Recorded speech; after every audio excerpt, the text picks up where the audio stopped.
To shut up. Tell him. Give him the okay sign.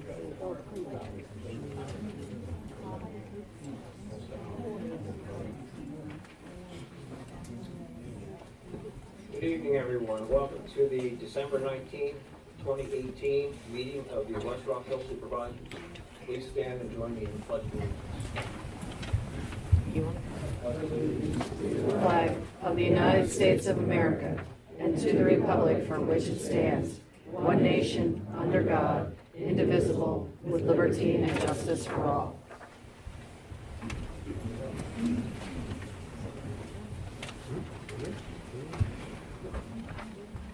Can I give him that? To begin with, are there any announcements? Oh, I have an announcement here. Are there any public comments on the agenda items? Collingwood, would you like to state your name? Thank you, Mr. Chairman. Rick Collingwood, 14 West Road.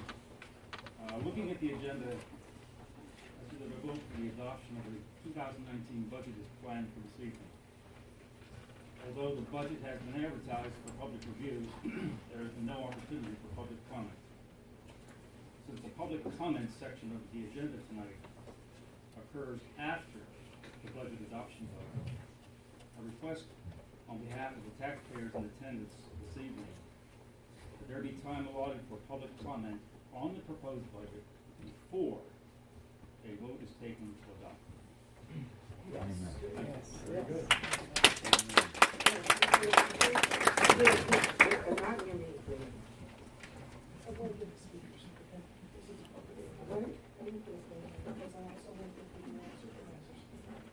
Can you put it up here then? I want to catch the speakers. You have final agenda for the speakers. Okay, we'll talk about it later. Okay, Mr. Conwell, I think that's a good idea. I think there's enough folks here to have things to say that they be on the agenda, so we will do that. We will allow a few mouse moments to talk about the budget immediately before that.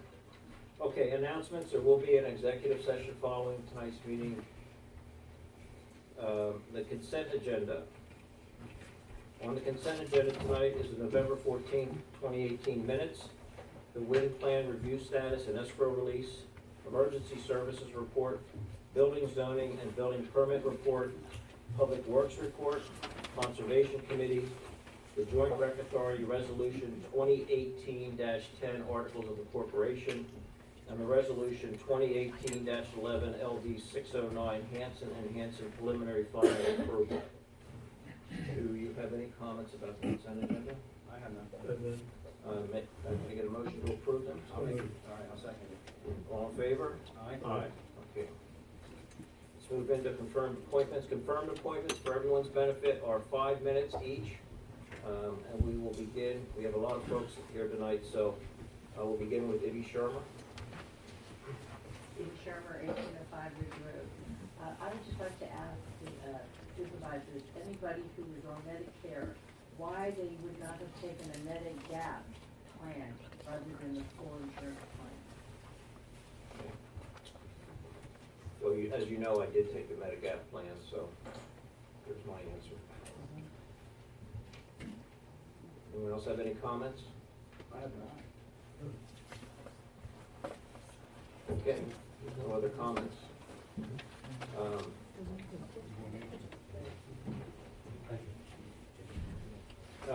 The next person to speak will be Frank Shimandera. Frank Shimandera, 1030 Allentown Road. I've been a resident of this township for 40-some years. I've attended township meetings for about 20 years. Attended comprehensive meetings when there was nobody in the room on this side of the table but me. And it's like the first time I've walked into this building with disdain. This is not a crime. Yes, you are entitled to this the way it's written in the papers. But if you had common sense, you would look at it. Just like Abby said, if you're eligible for Medicare, why are you taking $30,000 a year worth of insurance from the township? If you have insurance available to you from your employer, why can't you take that insurance instead of charging us. Over the last 10 years, it's been $400,000, close to it. As we who have been attending these meetings on a regular basis here, we can't do this, we can't do that, because we don't have money. And the big thing is, oh, we saved taxes. We could have done a heck of a lot of things with that money. The other thing, nobody's saying that you pocketed any of this money, but it could have been spent better. Who got the money? Beneficials or Blue Cross and Blue Shield? Is that who our insurer is? That's Blue Cross and Blue Shield. We're giving them $70,000 to $80,000 a year when we don't have to, and it's taxpayers' money. Why are wives of the supervisors entitled to insurance? That is ridiculous for the amount of time spent by supervisors. I know I'm going to hear you don't understand how much time we spend. It doesn't compensate for what we're paying the insurance companies. The other thing I got a question is the broker that we're using for insurance. I think it's time to make a change.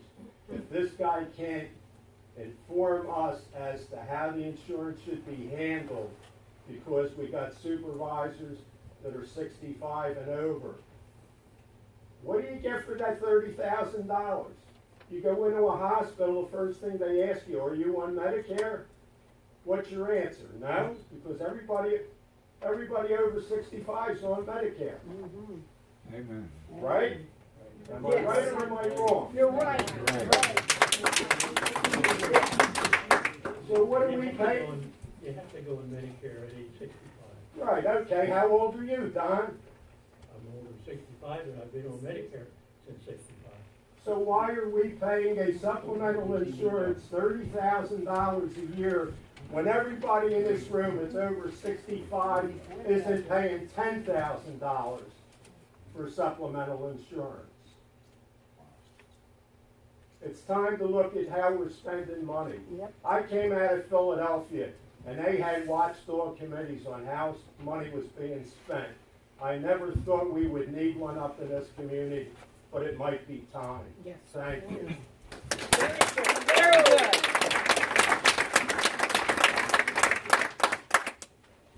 Okay, Ada Miller. Ada Miller, Thousand Acre Road. Full disclosure, I'm Jim's wife. Get that out there. Okay, first I'd like to remark on the power of the community working together in a nonpartisan way for the good of the taxpayer, the good of our community.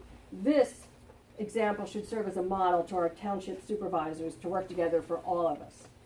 According to 2018 Pennsylvania demographic data for West Rockhill Township, the median income for a household, not individual, is $65,341. In 2018, cost to taxpayers to provide health care and dental insurance to our township supervisors was $74,500, which is a shocking $9,159 above the median income for one household in West Rockhill Township. By accepting these benefits, two of the supervisors in 2018 each had over $30,000 available to them for personal use at taxpayers' expense. In 2019, these numbers will increase to over $40,000 for each of just two supervisors. Imagine what a household could do with that influx of money. Please understand that according to U.S. Census data, 22.1% of the population in West Rockhill is over 70 years old. This number represents the largest proportion of our surrounding 7 municipalities. 28.8% of our population is over 65. 51.6 years of age is the median age of the West Rockhill population. Mr. Kaiser, you first ran for office for this board, for this seat in 2005. According to an article in the Intelligencer that same year, you ran as a champion of taxpayers. Has your position changed? No answer. It has been clearly demonstrated and documented that supervisors feel entitled to this benefit. But let's ask our residents who would like to donate their annual household income to provide Cadillac health insurance to you, our elected officials, not employees. Clarity there.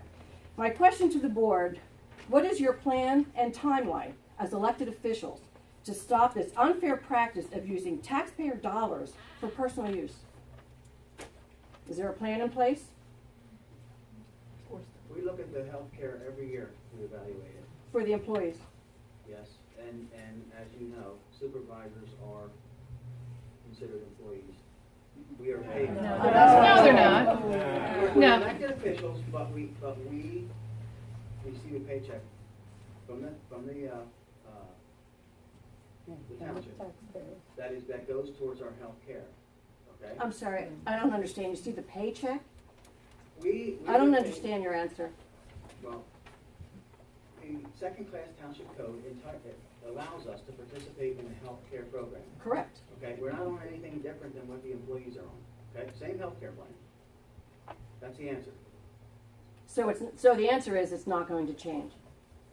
But my question is, As I if- said, we revisit this every year. Okay, so my question is, I asked for a timeline and also a plan. I can't. So there is, so I'm just reiterating, for clarity, your plan is to wait till next year, and that is also your timeline. And your timeline is to wait till next year, and your plan is to look at it. We have Is evaluated that it it? every year. And there's been no change. There hasn't been a change yet, no. Okay, yet. So is there a plan? Yeah, the change in cost went down this year. From 2000. Well, not according to the numbers that are circulating. It went up to 40,000. Concept, if you have comments, we want to hear them, and we want your comments in writing, because we have an ongoing program, we look at all our costs. Okay, The program says that supervisors participate in the same program that the residents do, so we're looking at that. Employees. okay. I guess we'll would have to li- live I with would that like to- I answer. would like to make a comment too then. I have a different plan. Because my plan is to shut this down by December 31st, and it isn't going to work, but that's my plan. And my second plan would be to shut it down next year, and there's ways we can do that. Well, at least we have an answer. Thank you. Because I think it's ridiculous that this much money is being spent in the township of 5,000 people on 6 people. That's my comment. Thank you. Thank you. One of how many? Ringarilla. Did it come out okay? Irina Relling, 217 Thousand Acre Road. Can you speak up? I can. Thank you. Talk to one of them. My question is, whose domain are the videos which are taken at the Board of Supervisors meetings? Sue Furlong or Bob Linden record each meeting. They note the speaker's name and address. Is it mandatory that the video is posted to Penridge Buzz? No, the Sunshine Act allows anyone to videotape or audio tape public meetings as long as they provide notice and do it in accordance with the regulations of the township. Those videos are the possession of the private individuals who make the tapes. What they do with them is their decision. They can post them on Facebook, they cannot. They can post them on YouTube, they can post them on Penridge Buzz or not. It's their discretion, it's their property. That's very interesting, and that actually, the second part of my question then is that it doesn't pertain, but I do want to make a comment that last month's Board of Supervisors meeting was buried in a private Facebook account. I searched for it for 2 weeks and couldn't find it. I was directed to a site where I was required to sign up in order to view it. And my question is, why must, maybe Sue or Bob can answer, why must a resident have to sign up to view it? Other BOS meetings are easily located. Sue? I'm just taking comments, I'm not really answering questions. Well, this is my private property, my private time, my private equipment. And so it's my private video. If I want to air it, I can air it. If I choose not to air it, I don't have to. And that's, It doesn't sound, fair. it's very fair. Let me comment on this then. I was upset because I couldn't find any videos from the last meeting either, and to be honest with you, I use those every month. I go in, I use the videos to go back and review the meetings, find out some things I may have missed in the meetings, and they weren't there. And I think we need to know that we have videos to record everything. Ron, I don't want to put you on the spot here, but I've even been told they could be used later for evidence or something if something was to happen in a meeting. So I'm all for having a video. In fact, I wasn't sure tonight's was even going to get posted, so the camera running right in the back there, that we have a copy that I know can be posted. I've also asked Greg to just go out and look, and Greg and I both looked to see what it would cost to put video in here and have it just streamed right to our server, make it available. It would cost $128. $128, and we would have video recorded here all the time. But what I'm going to do is, It's a good thing. I think it's good to have. I think it's a good archive for the township. So I would ask Greg, with the other two supervisors, I would like to ask Greg to do two things. First of all, I'd like the administration to put together some guidelines and procedures on videotaping, so we know that, I mean, I have, like, Bob sits, this is just an example, Bob sits in the middle, nice and quiet, no problem at all, right? But I did ask Sue tonight to move over because I knew the aisles were going to be crowded. So we need to make sure we have safe aisleways. We need to make sure that the videos are kept. I just think there's a lot of things we need to do. So I would like to ask Greg to put together some procedures for videotaping. I would also like permission from the supervisors to put in $128 system, which would allow us to do this ourselves and have a copy out there available for perpetuity. That's my, any comments? I have no comment.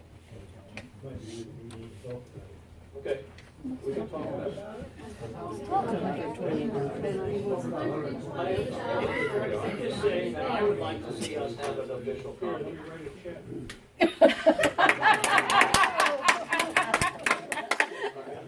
That was awesome. No, there's no questions right now, Iggy, I'm sorry. Okay, I have a second part. Okay, Excuse me. go I ahead, have I'm sorry, go a ahead. second part. My other question is, or comment, relates to the denial of confirmed appointment requests.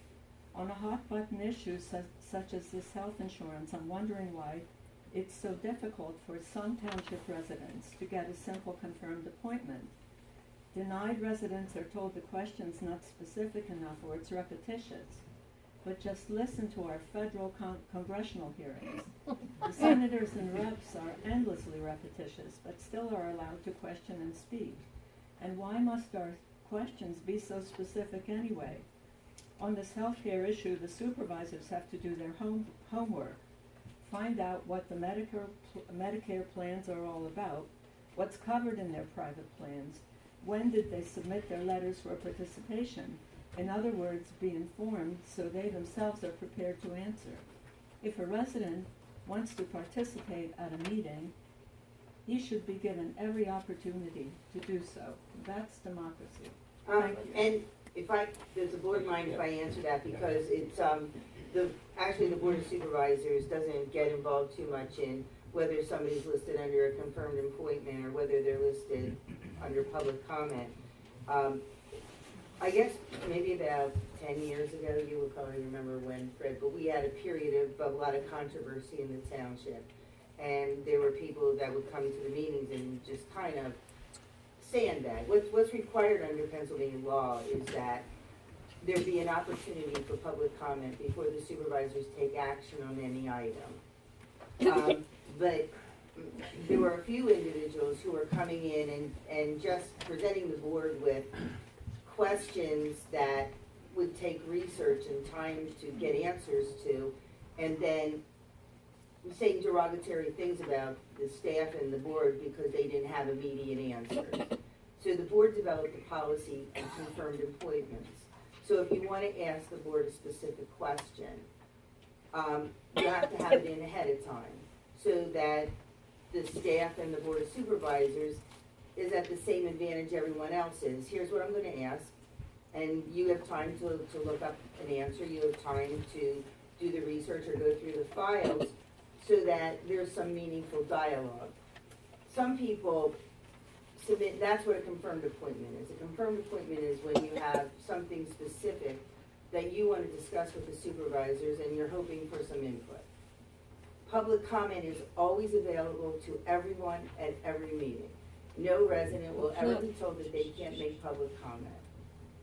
So, but confirmed appointments is for dialogue. And if you're gonna submit a confirmed appointment that just says budget, that's not a question, that's exactly the kind of situation where then somebody could say anything about the budget and then ridicule Greg because he doesn't know what line 302 EC says. So it's, the confirmed appointments is an effort to put everybody on a level playing field. Public comment is always legally and by policy of this board open at every meeting.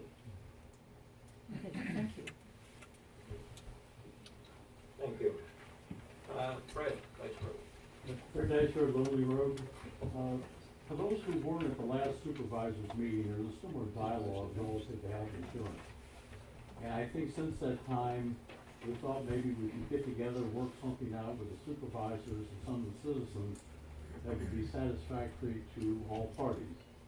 And I guess I would like to get my thanks out of the way. I think Don and Jay both were willing to spend time telephone conversations to have dialogue to try to work out some workable solution.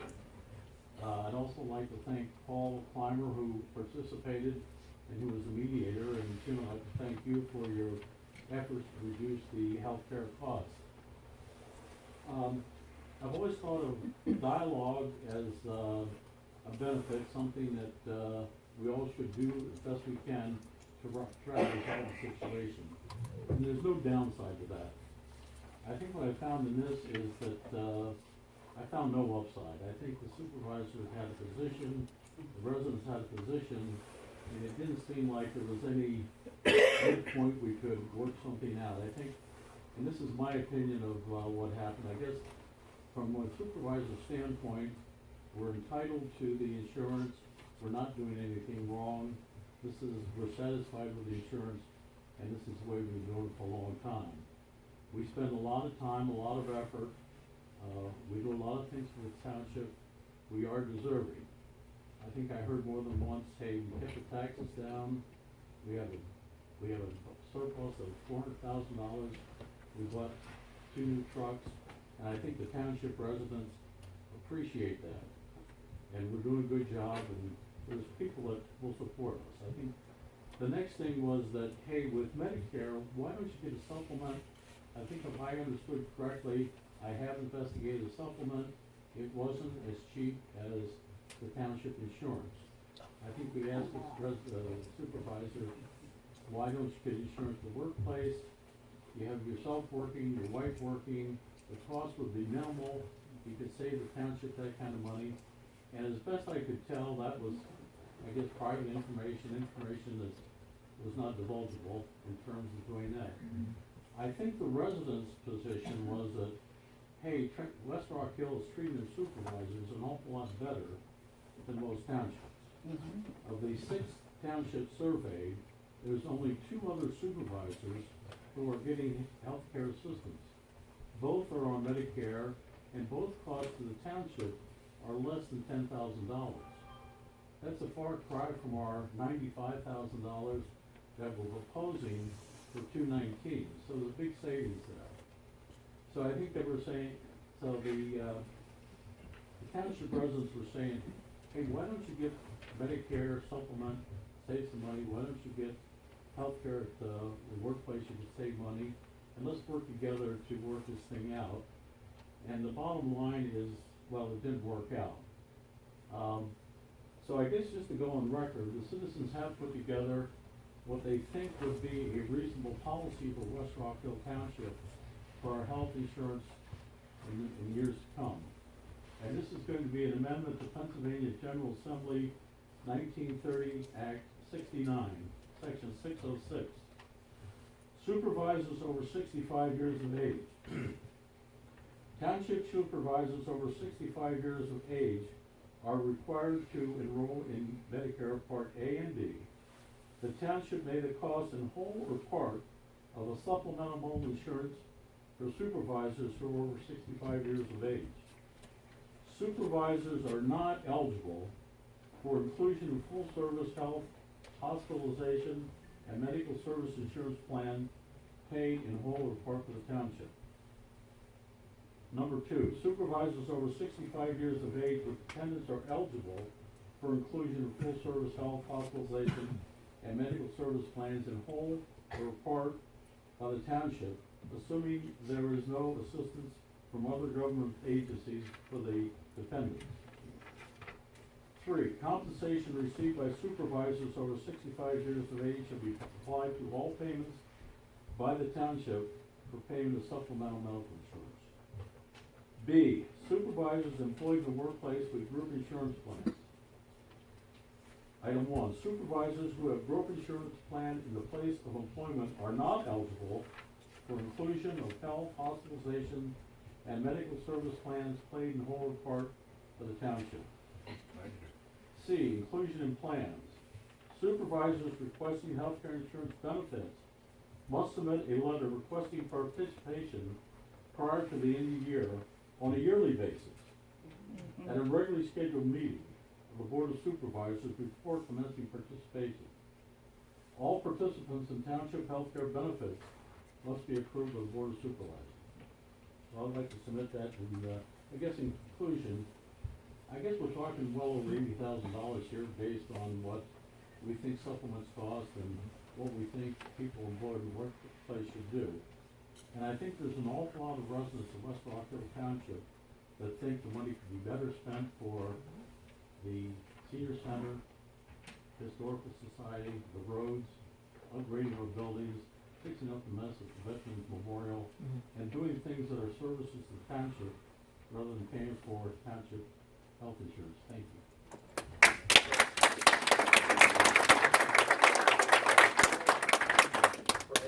Fred, I have a comment. You said supervisors, I think over 65. I think it's anyone that's eligible for to be on the insurance plan over 65. Whether it's a supervisor, a spouse, whatever. I think they all should be taking the Medigap plan, not the full service plan. Well, I'd be hard pressed to think that if a super didn't take it, you'd give it to a spouse, but I don't have any No, problem. but I'm with just that. saying, if it's Yeah, I don't have any a problem with that. resolution, I think it should be for employees, everything. I really do. If you're over 65 and you're on Medicare Part A and B, I've been in the workplace and that's the way it was, I had to take the supplemental plan. That's right. Well, and I think that's the way it was for me, and I think that's the way it is for about 95% I do too. of people who are trying to run a business Right. and have not getting their expenses paid by other parties. So I would actually take this one step further. Thank you. Thank you. But you have a list of you talked about the other communities. You have a list of who they are, and who the people are, and what their ages are. Yes, I would. I did do that the last meeting. Would you read them out loud? Quiet. Can we have quiet, please?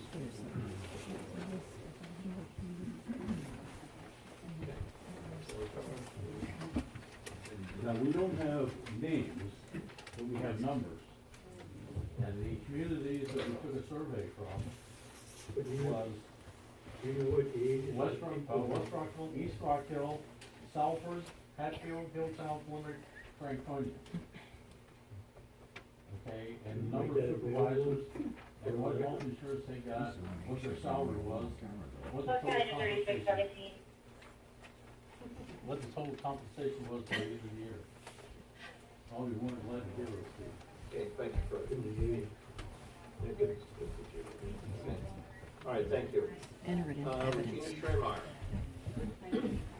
Jean Schremeyer, 2115. For the record, I am not giving you or Mr. Linder permission to tape me, because by putting that up on a site that not everyone could access, I have no idea what kind of editorial privilege you took with my words. That's right.